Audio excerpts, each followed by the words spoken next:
The greatest trick the devil ever pulled was convincing the world he didn't exist.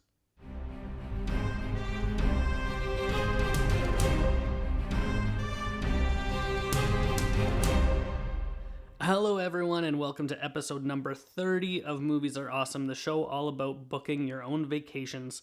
And it is the spooky season. We are getting pretty close to Halloween. It's coming up in just a couple of weeks here. And I have a couple of other things that I want to talk about next week and the week after. So I thought this week would be a very good time to talk about some Halloween movies, what I like to watch around this time of year, or just some options if you're looking for movies to watch or just to get into the Halloween spirit and to enjoy the season of ghouls and goblins and just having a crazy fun time. So as per usual, I have a list of 5 movies here to watch, and I'll just go over them a little bit. I'm not going to get into any spoilers on any of these movies. I'm not going to ruin what happens in them. I'm just going to talk about kind of their Halloweeniness and how they tie into the season, why it's a good movie to watch around this time of year. So that's pretty much what this whole episode is going to be. Why don't I just get right into it? The first movie that I'm going to be talking about is actually the newest on the list. A lot of these movies that I have are pretty old. And the first one is It Chapter 1, which came out in 2017. And this movie is very Halloween-y. It came out in September when it first was released. So that's generally when horror movies start coming out, late September and then throughout all of October, and then even sometimes into November. Halloween movies like to be released in theaters. And this movie, it's not really super scary, but it's fun. It has that bit of a creepy vibe with Pennywise the Clown, but really it's just a fun movie with a creepy feel, and the interactions between the kids are really the highlight of this movie. It's absolutely what I think of when I think of It Chapter 1.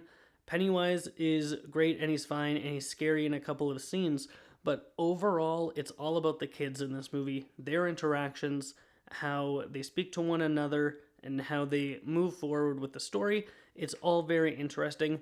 I also enjoyed It Chapter 2. Not as much as Chapter 1. If you want to check out my episode where I break down It Chapter 2 and get into spoilers and talk about how I feel about the movie, you can feel free to check out that episode. But It Chapter 1, I think, is the better of the two. When eventually we get the It Chapter 1 and 2 supercut movie, that's probably going to be like the Halloween movie to watch the entire story in one glorious 6-hour session, or however long it's going to be, I don't know. But to watch all of that on Halloween or near Halloween is going to be really cool and might be a lot of people's traditions from now on, just sitting down and watching the It Supercut, or whatever it's going to be called. I'm calling it the It Supercut for now, until I have any more kind of a official title on what it's going to be, or even if it even happens. It might not happen. But for the time being, It Chapter 1 is really a good movie for the Halloween season. I would say you should watch that one for sure. If you've got a thing with clowns, like if you don't like clowns or scared by clowns or whatever, it's going to freak you out more than other people. He is a little off-putting throughout the movie. He's got this thing where his one eye is slightly askew, and so his eyes are a little off, and his eyes glow a little bit, and water kind of drips out of his mouth. It's some spooky stuff. It's Halloweeny in that sense. So Bill Skarsgård, who plays Pennywise the Dancing Clown, is very good in the role. I like him a lot. Some of the visual effects of him, or even the practical effects that they do for him, are pretty good. They're fun.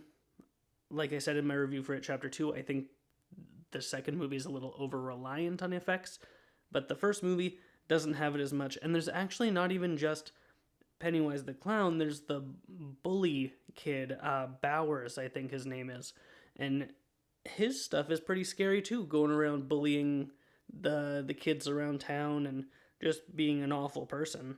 Because pretty much, if you're a character in a Stephen King book, you're either the main character or an awful person. Those are the two options. Sometimes it's both. Sometimes you're the main character and an awful person. But for the most part, Stephen King writes villains and heroes and no one kind of in between. It's a very black or white.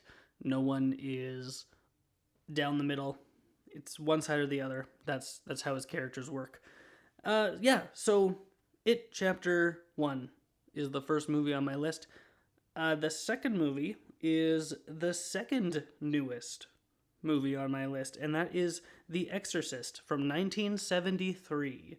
Now, this movie, of the movies on my list, this movie for me is the scariest. It is terrifying. As soon as if a movie plot is about like possession or demons or like that kind of supernatural stuff, I'm freaked right out. I can't handle it. It's too much. I'm not the biggest fan of scary movies. Maybe that's a better starting off point to talk about, because only in the last couple of years have I gotten more into watching horror movies. I liked It Chapter 1 and It Chapter 2, the Halloween sequel reboot that came out last year, I thought was very good. I don't really watch a lot of scary movies because I don't like getting scared. That's not what I look for in a movie. That's not entertainment for me. For a lot of people it is, and that's great. Awesome. I'm very happy for you. That's great for you. It doesn't work for me. I don't like it. One time, my wife and I were at a Halloween party and everyone wanted to watch The Conjuring, and we sat down. We got to a certain part in the movie.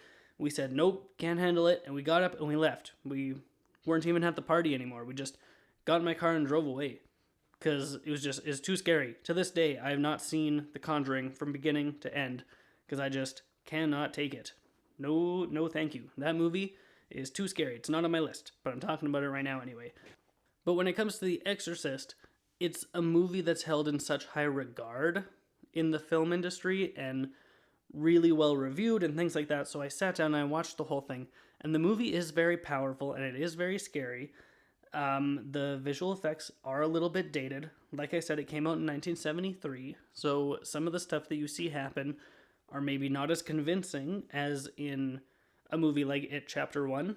But some of it is still really creepy and freaks you right out. And not even the visual effects, just some of the things that happen in this movie.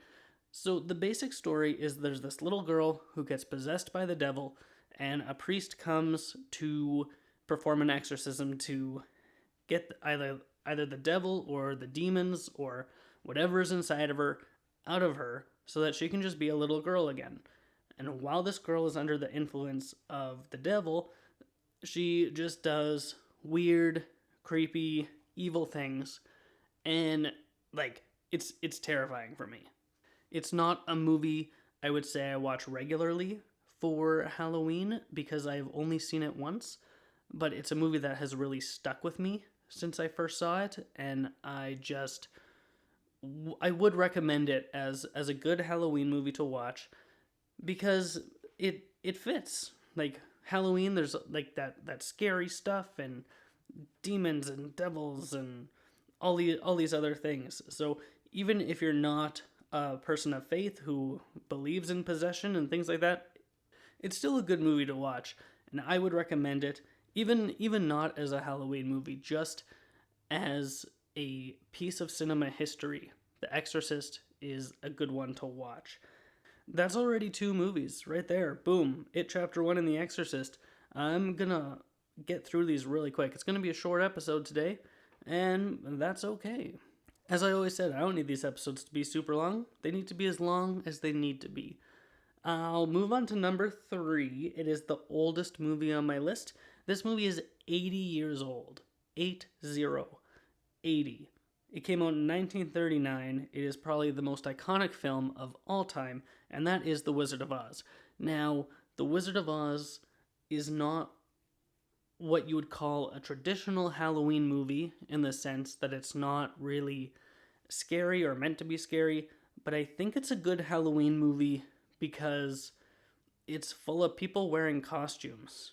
Like, you've got the Tin Man and the Cowardly Lion, Scarecrow, Dorothy in her outfit. You got the Wicked Witch of the West, and all of these different things. It's people wearing costumes, and they're going down the street with a basket to like they're not going trick or treating, but they have things that they want to get, so they're knocking on the Wizard of Oz's door at the Emerald City. They're just going door to door trying to get things that they want, right? So it's Halloweeny in that sense.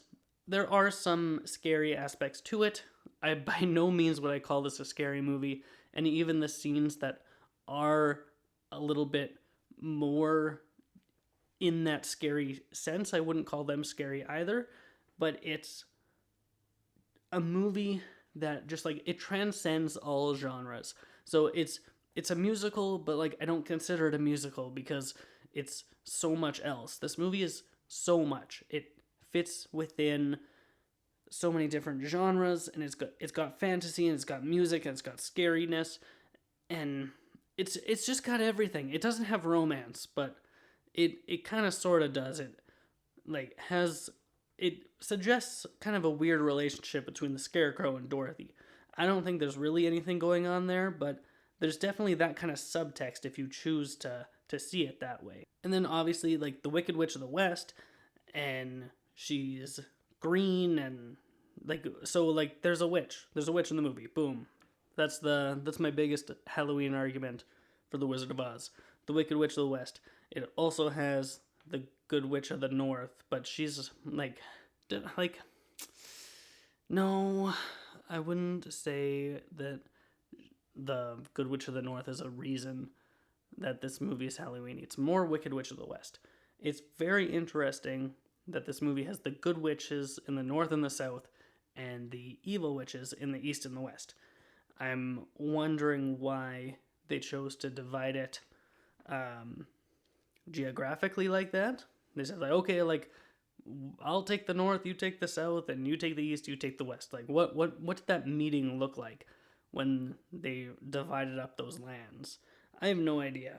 I'm sure someone on the internet smarter than me has figured it out and talked about it, and it has all kinds of meaning, but I don't know what that meaning is, so I won't spend a lot of time talking about it. Another thing about The Wizard of Oz is that this movie is iconic in every sense of the word. Even people who have not seen the movie, and if you haven't seen it, please do yourself the favor. If The Exorcist is part of film history, then The Wizard of Oz is even more so. Like, I wouldn't even say The Wizard of Oz is part of film history. The Wizard of Oz is film history. It is 80 years after this movie came out, and people still quote it and make homage to it and make spoofs of it all the time. How many movies have you seen that say, "We're not in Kansas anymore," or "There's no place like home," or "I'll get you my pretty and your little dog too"?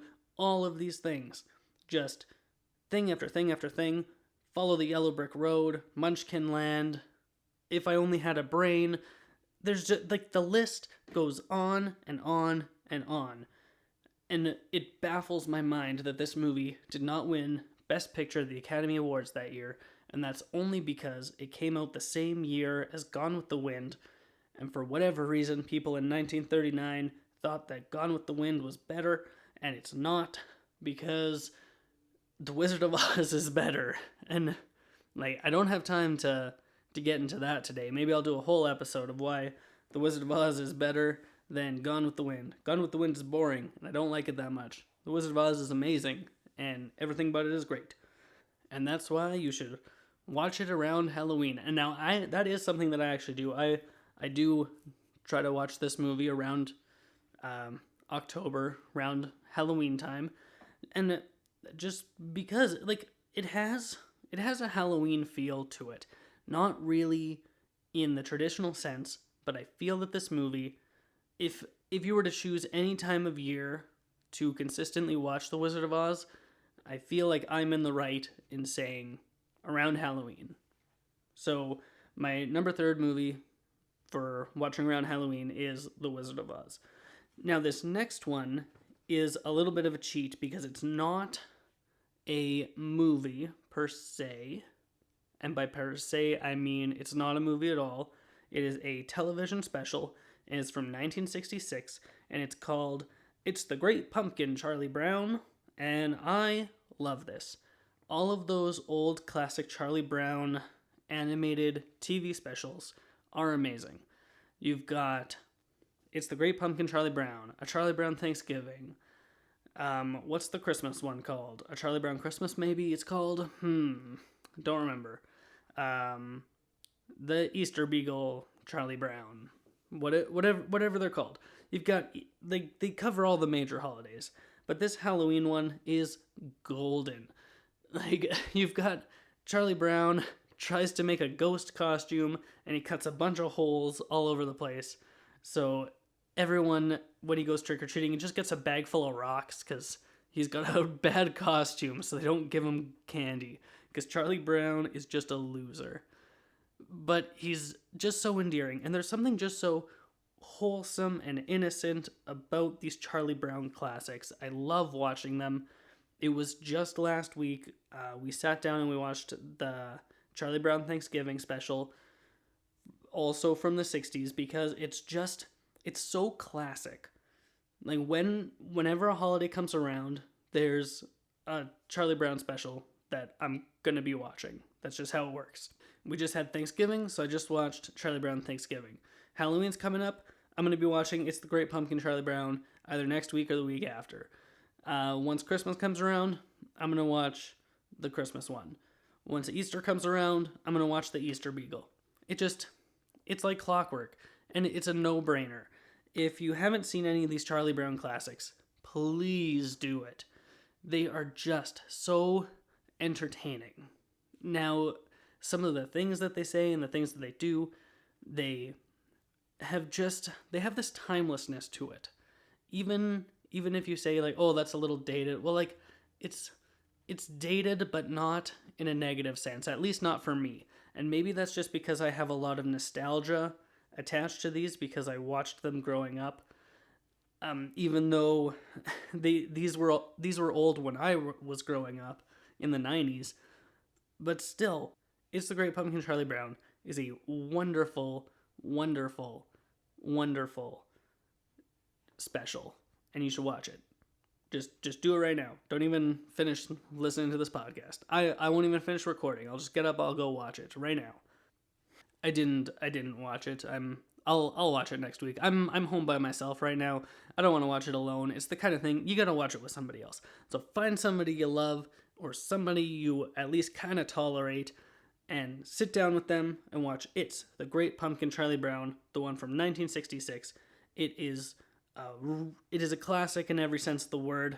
It is just heartwarming. You've got Snoopy dressed up as the World War I flying ace, flying around on his in his plane, but his plane is his doghouse. That's the word I was looking for.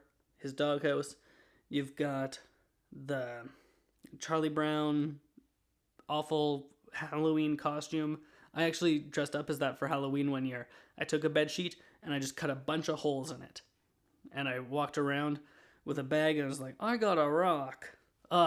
It's so good. Now I want to watch it. And I will watch it because it's Halloween season, and that's what I watch every single year. Alright, I've only got one left.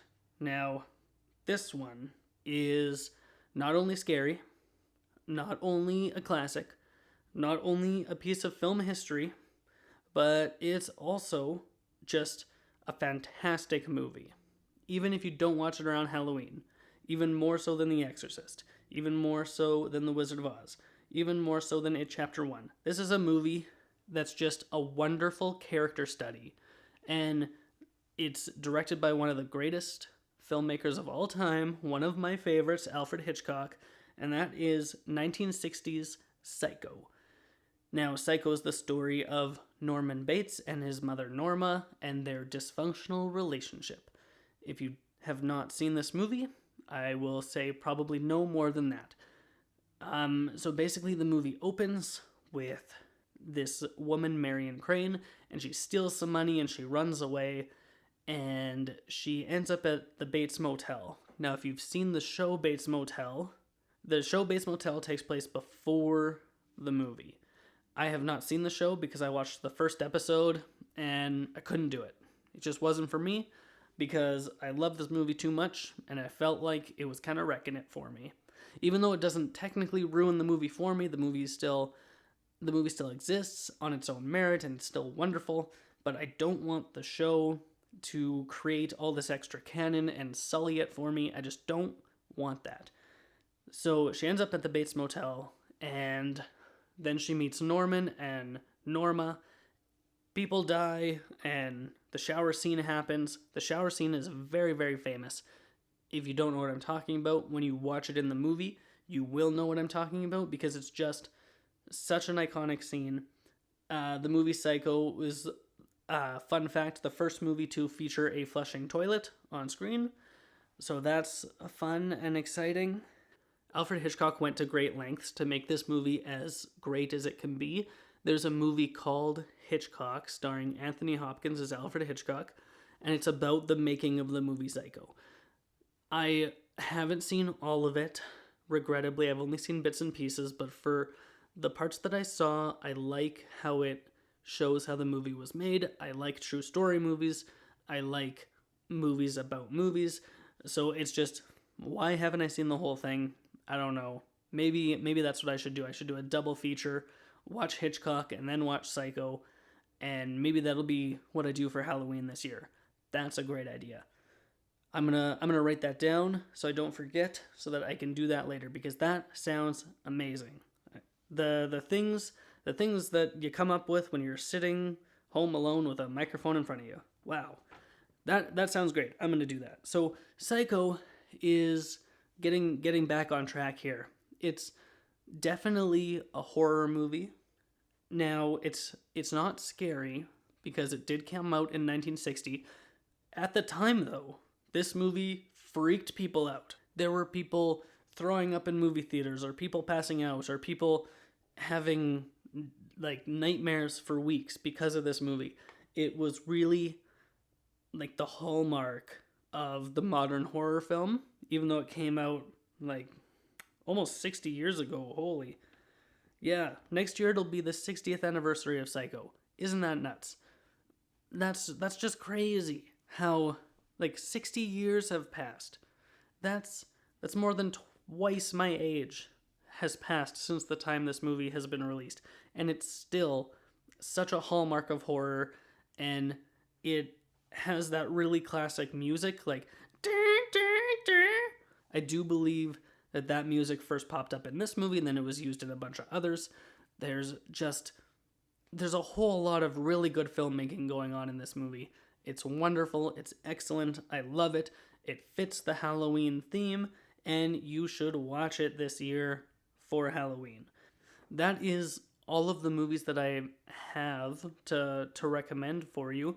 I'll list them off again just one more time in case you missed it. We've got It Chapter 1, The Exorcist, The Wizard of Oz, It's the Great Pumpkin, Charlie Brown, and Psycho. I could have done a top 10. Why don't I add some extras here right now, just off the top of my head. The Nightmare Before Christmas is pretty good. I don't always watch it. I sometimes watch it closer to Christmas because I feel it's more of a Christmas movie than a Halloween movie. What else is there? Halloween, the original 1970 whatever version, but also the one from 2018, I quite enjoyed. I think they're both strong films. They're really good companion pieces. So if you watch the original Halloween and then the one that came out just last year, I think that's a really good pairing. So those are a couple others that I recommend. Off the top of my head here, what's another good one? A Quiet Place was really good. It's more of a suspense thriller than a straight up horror, but it's a very excellent film, very well made. But yeah, I can't think of too many other ones just off the top of my head. You can try watching The Conjuring, but that movie it's way too scary. So don't even go down that road. But I would like to know, what is your favorite Halloween movie? What do you like to watch around this time of year? Please let me know. I'd like to know what other people watch around Halloween. You can find me on social media, on Twitter, @PoddleNathan, and on Instagram, @PoddleProductions. Thank you so much for listening to this episode of Movies Are Awesome. And if you have nothing else to do, go watch more movies.